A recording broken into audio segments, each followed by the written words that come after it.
Hello everyone, আজকে চলে আসলাম নতুন একটি পটলের হেলদি ভাজির রেসিপি নিয়ে। হাফ কেজি কাটা পটল নিব।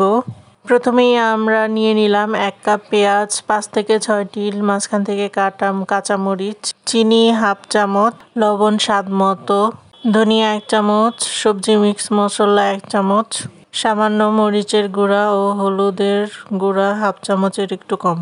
সব উপকরণগুলো একসাথে আমরা তেলে ভালো মতো ফ্রাই করে নিব। তারপর মধ্যে দিয়ে দিব 2টি ডিম দিয়ে আমরা ভালো মতো ঝুরি করে নিব। তারপরে দিয়ে দিব আমরা পটল কুচি। নাড়াচাড়া করার পর 5 মিনিটের মতো আমরা ঢেকে রেখে দিব। 5 মিনিট পর আমরা এক্সট্রা টেস্টের জন্য টমেটো সস দিয়ে দিব 1 চামচ। টমেটো সস দেওয়ার পর আমরা পটলটি ভালো মতো নাড়াচাড়া করে ঢাকনি দিয়ে ঢেকে দিব 10 মিনিটের জন্য।